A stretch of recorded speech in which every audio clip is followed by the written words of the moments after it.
Assalamualaikum warahmatullahi wabarakatuh.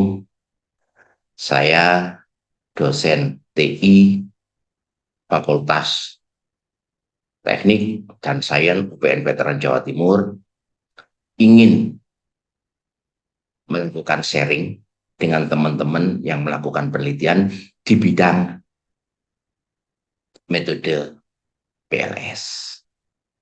Di sini ada mahasiswa kami yang melakukan penelitian dan tutorialnya cukup bagus. Harapan saya tutorial ini bisa bermanfaat pada teman-teman baik mahasiswa S1, S2, S3 sehingga proses tugas akhir baik itu skripsi, tesis maupun disertasi bisa berjalan lebih lancar. Untuk itu harapan saya semoga tutorial ini bisa bermanfaat bagi teman-teman yang membutuhkan. Selanjutnya tutorialnya akan dibawakan oleh Sanggar Ayu Prayogo, mahasiswa Teknik Industri UPN Veteran Jawa Timur. Akhir kata, Assalamualaikum warahmatullahi wabarakatuh. Itu Sanggar Ayu Prayogo, waktu dipersilakan.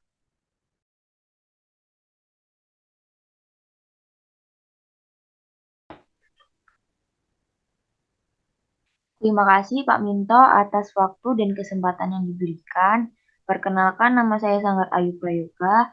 Saya akan menjelaskan tutorial mengerjakan tugas atau penelitian dengan menggunakan metode PLS. Pertama yang dilakukan adalah menyiapkan data yang diperlukan dengan Microsoft Excel. Seperti di sini, saya contohnya memiliki 5 variabel yaitu X1, X2, X3, Y1, dan Y2. Dan setiap variabel memiliki 4 indikator. Di sini terdapat Y1.1, Y1.2, Y1.3, Y1.4, X1.1, X1.2, X1.3, X1.4, hingga Y2.4. Mohon maaf atas kesalahannya. Selanjutnya, setelah data yang diperlukan sudah tersusun rapi, kita simpan data yang ada. Dengan cara klik file, save as, berikan nama project, kemudian simpan dengan tipe CSV, yaitu koma delimited agar bisa terbaca pada aplikasi PLS. Setelah itu kita klik save. Setelah diklik save, kita tutup Microsoft Excel, kemudian kita pergi ke aplikasi Smart PLS.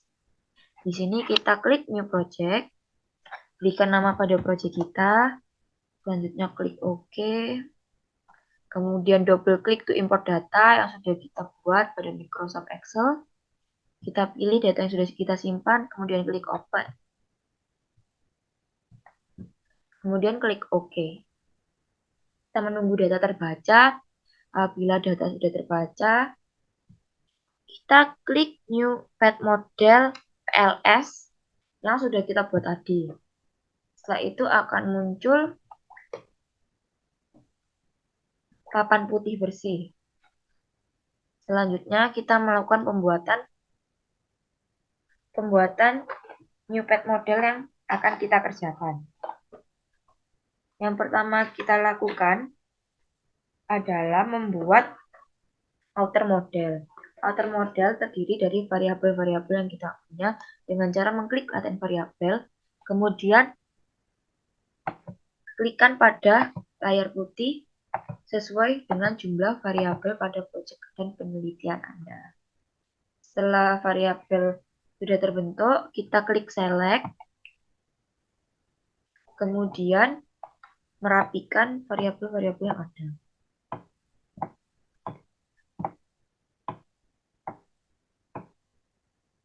Setelah sudah rapi, kemudian kita akan memberi nama variabel laten yang ada dengan cara klik kanan, pilih rename, namai sesuai project yang kita miliki.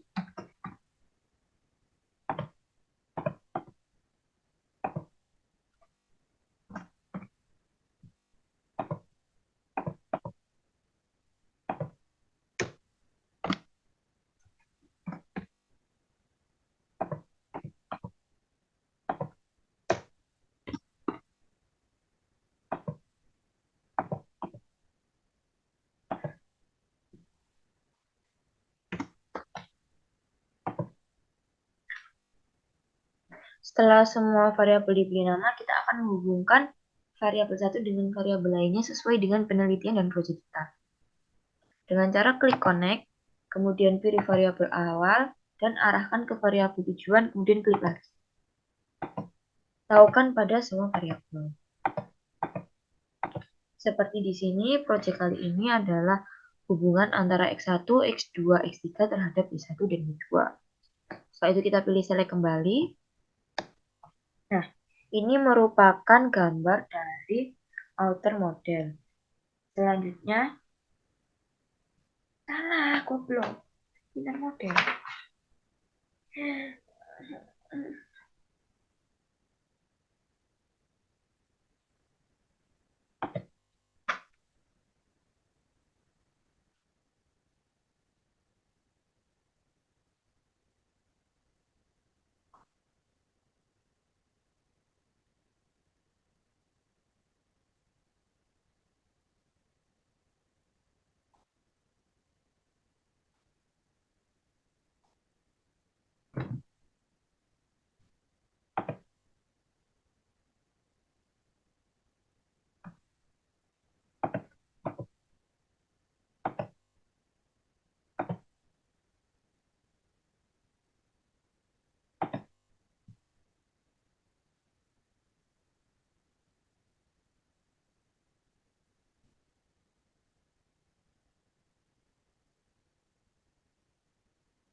Ini aku udah nonton deh.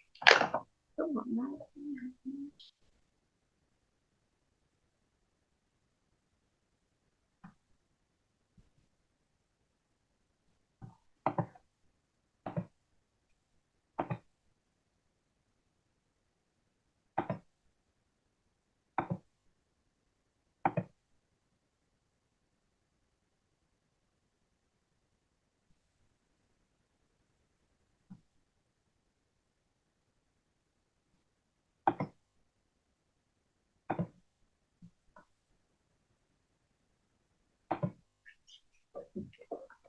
Terima kasih Pak Minto atas waktu dan kesempatan yang diberikan.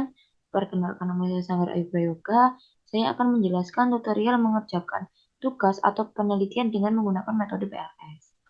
Yang pertama yang kita lakukan adalah menyiapkan data yang diperlukan dengan menggunakan Microsoft Excel. Di sini saya mempunyai 5 variabel yaitu X1, X2, X3, Y1, dan juga Y2. Setiap variabel memiliki 4 indikator. Di sini contohnya ada X1.1, X1.2, X1.3, X1.4. Setelah data disiapkan dan sudah tersusun rapi, kemudian kita simpan data yang ada. Kita pilih file, save as, kita pilih tempat untuk menyimpan file tersebut.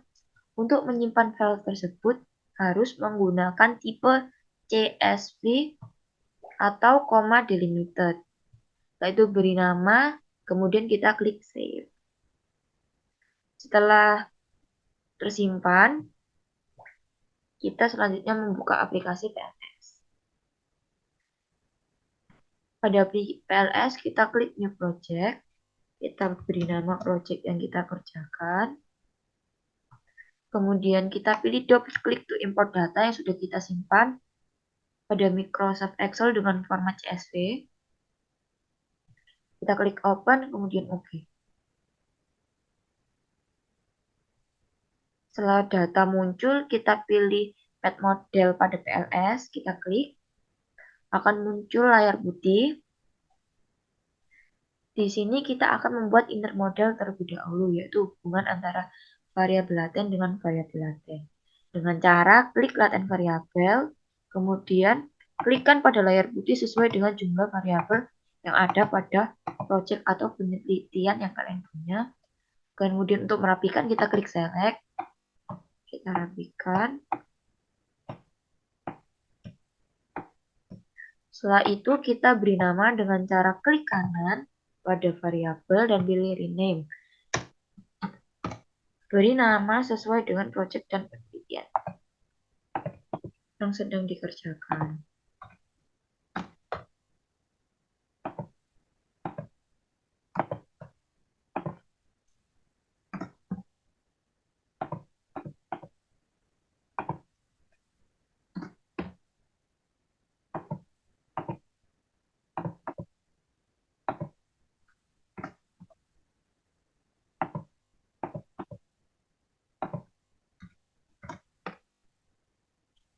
Ketika semua variabel laten sudah diberi nama, kita akan menghubungkan variabel laten dengan variabel laten yang lain sesuai dengan penelitian dan proyek yang dimiliki. Dengan cara mengklik variabel laten awal menuju ke arah variabel laten tujuan. Lakukan pada semua variabel sesuai dengan proyek atau penelitian yang dimiliki. Di sini saya memiliki proyek yaitu hubungan antara X1, X2, X3 terhadap Y1 dan Y2. Setelah itu kita klik save. Nah, ini merupakan inner model dari proyek yang kita kerjakan. Selanjutnya kita akan membuat outer model dengan cara men-drag and drop indikator-indikator pada variabel latennya. Dengan cara klik indikator, contohnya di sini ada X1, kemudian pilih shift dan pilih arah ke bawah sesuai dengan variabel latennya. Di sini seperti contohnya X1.1, S1.2, S1.3, S1.4. Ini merupakan indikator yang dimiliki oleh variabel laten X1. Kemudian kita klik dan kita drag, kemudian kita drop tepat di tengah variabel X1. Nah, apabila kita drag and drop-nya tidak di tengah variabel, maka indikator tersebut akan membuat variabel baru. Seperti akan saya beri contoh pada indikator X2, saya tidak taruh di tengah, pas tengahnya. Ini untuk di tengahnya ya, mohon maaf. Oke, kita contohkan ke X3 saja. X3 kita drag and drop tapi tidak di tengahnya. Nah, akan membuat variabel baru. Oleh karena itu, kita harus men-drag and drop indikator tepat di tengah variabel. Setelah itu kita ambil dulu. Nah, kita drag and drop semua indikator.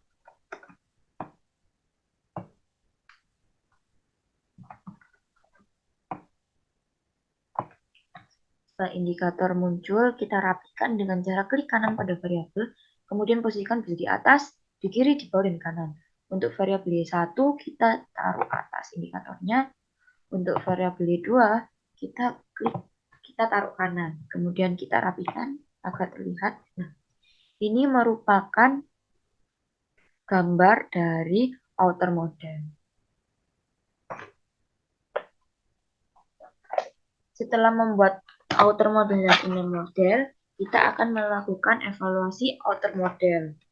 Evaluasi outer model sendiri ada 3, yaitu uji validitas konvergen yang terdiri dari outer loading factor dan AV atau average variance exchange. Kemudian ada uji diskriminan yang dilihat dari nilai cross loading. Selanjutnya ada uji reliabilitas. Yang pertama yang dilakukan adalah klik calculate. Kemudian pilih PLS algorithm. Selanjutnya start calculate. Nah, untuk yang pertama kita akan melihat nilai dari uji validitas konvergen dari outer loading factor. Di sini dapat dilihat di final result, pilih outer loading. Dapat dilihat outer loading di sini berwarna hijau yang menunjukkan sesuai dikarenakan syarat nilai outer loading yaitu di atas 0,7. Apabila ada indikator yang di bawah 0,7, maka indikator tersebut harus dieliminasi agar indikator valid dan memenuhi syarat. Dikarenakan untuk outer loading ini valid, kita akan melanjutkan ke uji konvergen selanjutnya, yaitu AV, nilai average variance exchange. Dengan pilih construct reliability dan validity, kita pilih yang paling kanan nih ada average variance exchange. Di sini nilai average variance exchange harus lebih dari 0,5. Apabila nilai AB-nya sudah 0, di atas 0,5, maka uji validitas konvergen dinyatakan valid dan kita akan melanjutkan ke uji diskriminan. Uji validitas diskriminan dengan cara memilih diskriminan validity, kemudian pilih bagian cross-loading. Nah, uji diskriminan ditunjukkan dengan nilai output cross-loading antara indikator dengan konstruknya. Nilai korelasi cross-loading dengan variabel latennya harus lebih besar dari korelasi terhadap variabel laten lainnya. Contohnya di sini ada X1.1 terhadap X1. Nilainya 0,855 lebih besar daripada X2, X3, X1, dan Y2. Setelah diskriminan validitas ini dilihat dan dihitung, kita lanjut ke uji reliabilitas dengan cara memilih konstruk reliability dan validity. Kemudian kita memilih composite reliability. Nilai reliabilitas ini akan memenuhi syarat jika nilainya di atas 0,6. Jika nilai di atas 0,6 seperti pada data yang kita kerjakan, maka data tersebut dikatakan reliable.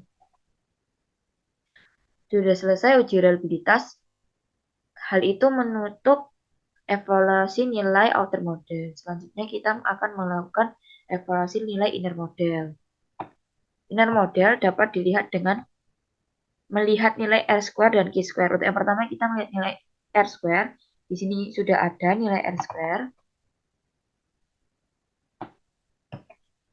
Nilai R square akan terlihat pada Y1 dan Y2, yaitu merupakan variabel terikatnya. Di sini nilai R square syaratnya terbagi dari aturan praktisnya terbagi jadi 3, yaitu 0,19 dikatakan lemah, 0,33 dikatakan moderate, dan 0,67 dikatakan kuat. Bisa dilihat untuk data Y1 dan Y2 nilainya di atas 0,67. Oleh karena itu nilai model dinyatakan kuat. Hal ini dapat diketahui bahwa variabel X1, X2, dan X3 sebagai alat ukur merupakan alat ukur yang kuat. Kemudian Y1 dan Y1 terhadap Y2 sebesar 0,78 dinyatakan kuat juga modelnya. Setelah R square sudah terukur, kita akan mengukur Q square.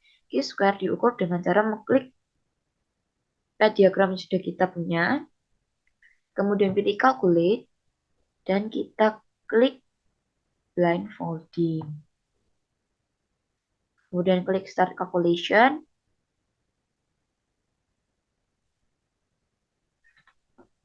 Dan di sini akan muncul nilai dari Q-square. Nilai Q-square ini digunakan untuk mengukur seberapa baik prediksi yang dihasilkan oleh model konstruk. Syaratnya nilai Q-square harus lebih dari 0. Pada variabel Y1 dan Y2, nilai Q-square di atas 0, yaitu 0,610 dan juga 0,454. Oleh karena itu, model pada penelitian ini mempunyai nilai prediksi yang cocok atau disebut predictive relevan. Predictive relevan karena nilai Q-square-nya lebih dari 0.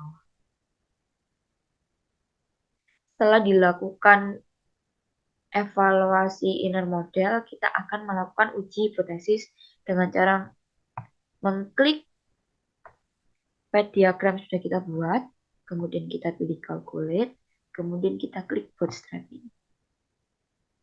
Kemudian kita klik start calculation.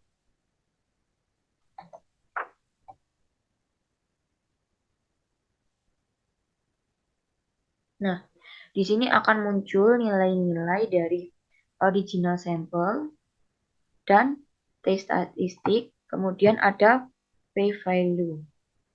Di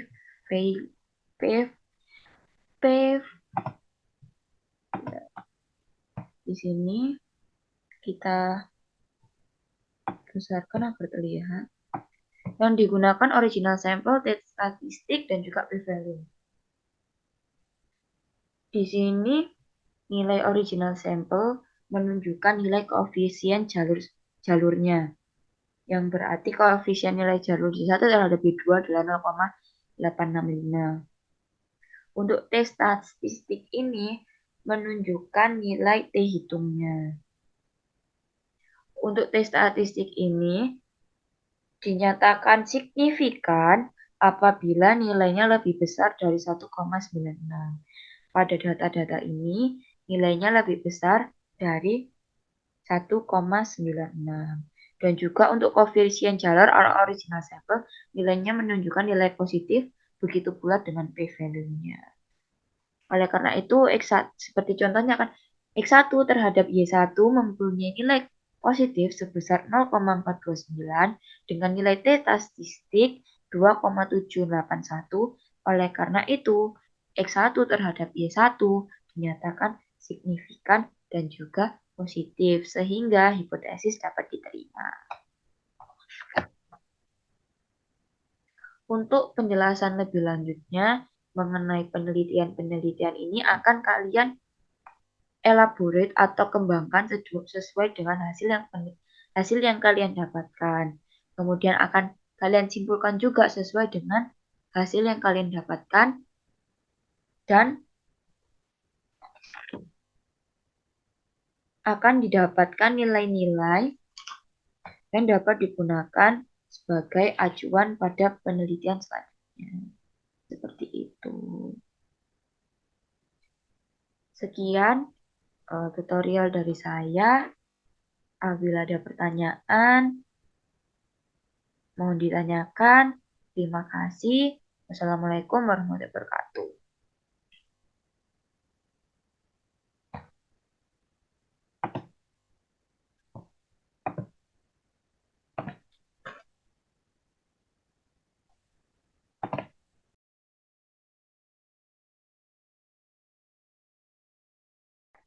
Permisi, Mbak Sanggar Ayu, saya izin bertanya. Apabila satu indikator ada dua pernyataan responden tidak sama antara pernyataan satu dan pernyataan dua, apa yang harus dilakukan? Baik, terima kasih Kak Adel atas pertanyaannya. Apabila ada satu indikator memiliki dua pertanyaan, sehingga dua pertanyaan bernilai berbeda, maka nilai yang diambil adalah nilai rata-rata dari kedua pernyataan tersebut. Seperti itu, Kak Adel. Apakah sudah bisa membantu Kak Adel? Baik, terima kasih Mbak Sanggar Ayu. Jadi maksudnya begini Mbak, apabila dua pernyataan dan jawabannya adalah berbeda, maka yang diambil, yang dimasukkan ke SPSS-nya itu adalah angka rata. Ya, itu. Baik, terima kasih Bapak. Selanjutnya, apa ada yang ditanyakan dari teman-teman?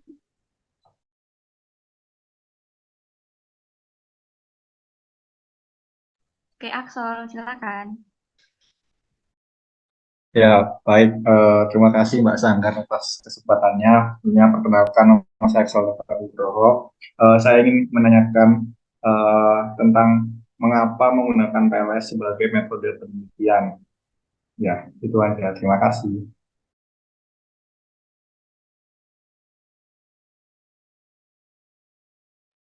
Oke, terima kasih Mas Aksol atas pertanyaannya. Mengapa menggunakan PLS sebagai metode penelitian? Hal ini melihat sampel terlebih dahulu. Apabila sampel kurang dari 100, maka menggunakan PLS dengan variabel endogennya lebih dari 1. Hal ini karena PLS itu juga mempunyai kelebihan dan kekurangan. Kelemahannya adalah salah satunya nilai curve atau goodness of fit menurut Here et al. Tahun 2017, nilai curve-nya termasuk dalam kategori tinggi apabila curve-nya lebih dari 0,8. Nah, seperti itu Kak Aksol. Apakah bisa membantu jawaban saya? Jadi begini Mas Asol, bahwasannya apabila Anda menggunakan PLS, maka gopnya itu simpel. Her mengatakan harus di atas 0,30. Jadi hanya itu persyaratannya. Tetapi kalau Anda menggunakan SEM, maka indikator daripada GOP itu adalah cukup luas. yaitu ada D-square, ada probabilitas, ada G-min per DF, ada RE, dan sebagainya, sampai CLI. Sehingga kevalidan daripada model lebih baik menggunakan kebaikan atau kevalidan daripada model lebih baik menggunakan SEM asal datanya cukup. Yakni kalau menggunakan maksimum likelihood yaitu sekitar 100 sampai 100. Terima kasih Pak Minto atas bantuan jawabannya. Apakah sudah bisa dimengerti Kak Aksel? Ya, terima kasih Mbak Ayu dan Pak Minto atas jawabannya. Bayu, apabila waktu Anda paparan ke saya, yang mana perbedaan, apa sih perbedaan validitas konvergen dan diskriminan? Terima kasih Pak Minto atas pertanyaannya. Untuk perbedaan dari validitas konvergen dan diskriminan itu sendiri, untuk validitas konvergen diamati menurut korelasi antar skor indikator dengan skor nilai variabel laten. Sedangkan untuk validitas diskriminan bisa diamati dengan cross-loading yang dilihat dari indikator satu dengan indikator yang lain. Seperti itu, Bapak. Apakah jawaban saya cukup untuk menjawab pertanyaan tersebut? Saya tanya lagi ya. Kebetulan waktu kamu paparan di hadapan saya, itu semua variabelnya valid. Ini tidak dimungkinkan, atau mungkin ada variabel yang tidak, ada indikator yang tidak valid. Apa yang Anda harus lakukan? Baik, untuk menjawab pertanyaan Pak Minto, apabila ada indikator yang tidak valid, yang dilakukan adalah data tersebut dihilangkan. Nah, kemudian setelah dilakukan penghilangan data, apabila data tersebut belum valid, maka akan dilakukan penghilangan data lagi, sampai data itu valid. Seperti itu. Namun, jika sebenarnya data tidak valid, itu tidak apa-apa, asalkan jawaban dari pertanyaan sesuai dengan studi yang ada pada lapangan. Seperti itu, Pak. Terima kasih atas jawabannya. Semoga teman-teman yang mau menggunakan sharing ini sebagai penyelesaian tugas akhirnya, baik itu untuk tesis, baik itu untuk skripsi, maupun untuk disertasi, lebih mudah. Selamat berjuang, semoga kita akan lebih cepat menyelesaikan tugas akhir kita. Assalamualaikum warahmatullahi wabarakatuh.